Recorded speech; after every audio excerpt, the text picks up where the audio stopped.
Hello friends, welcome to the my YouTube channel. તો આજે આપણે બાજરીના લોટનો શીરો બનાવીશું। તો વિડીયો ચાલુ કરતાં પહેલાં જો તમે મારી ચેનલ સબસ્ક્રાઈબ ના કરી હોય તો ફટાફટથી જઈને ખુશી કુકિંગને સબસ્ક્રાઈબ કરો, જેથી મારા અવનવા વિડીયો તમારા સુધી પહોંચી શકે અને તમે મારી બધી જ રેસીપીનો આનંદ બધાથી પહેલાં માણી શકો। તો ફટાફટથી જઈને નીચે આપેલી ઘંટડી પર ક્લિક કરીને મારી ચેનલને સબસ્ક્રાઈબ કરો। તો બાજરીના લોટનો શીરો બનાવવા માટે મેં અહીં એક કઢાઈ લીધેલ છે। તેમાં આપણે 1 ગ્લાસ પાણી એડ કરી દઈશું। પાણીને ગરમ થવા માટે મૂકી દઈશું। ત્યારબાદ હવે આપણે તેમાં ગોળ એડ કરવાનો છે। તો અહીં મેં 1 ગ્લાસ પાણી યુઝ કર્યું છે, તો તે પ્રમાણે હું અહીં ગોળ એડ કરીશ। તો હવે તેને આપણે ગેસની ધીમી ફ્લેમ પર એકદમ ઉકળવા દઈશું। તો હવે આપણું ગોળવાળું પાણી એકદમ સારી રીતે ઉકળીને રેડી થઈ ગયું છે। તો હવે તેને થોડીવાર સુધી સાઈડમાં લઈ લઈશું।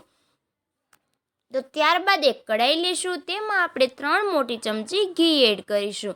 અહીં ઘી સારી રીતે ગરમ થાય ત્યાં સુધી તેને ગેસની મીડિયમ ફ્લેમ પર રહેવા દઈશું। આપણું ઘી સારી રીતે ગરમ થઈ ત્યારબાદ હવે આપણે તેમાં બાજરીનો લોટ એડ કરવાનો છે। બાજરીનો લોટ એકદમ ધીમી આંચ પર જ શેકાવા દેવાનો છે। એકદમ સારી રીતે લોટ શેકાઈ જાય ત્યાં સુધી એક ધારું આપણે તેને હલાવ્યા કરવાનો છે, જેથી આપણા કઢાઈમાં નીચે ના બેસે। તો તેને ધીમી ફ્લેમ પર એકદમ હલાવ્યા કરીશું। તો ધીમે ધીમે એક સાઈડ હલાવ્યા કરવાનું છે।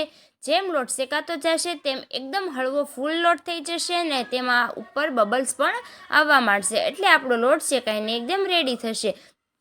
તો તમે જોઈ શકો છો આપણો લોટ એકદમ સારી રીતે શેકાઈને રેડી થઈ ગયો છે। એકદમ લોટનો કલર પણ ચેન્જ થઈ ગયો છે। એકદમ બ્રાઉન ટાઈપનો લોટ શેકાઈને રેડી થઈ ગયો છે।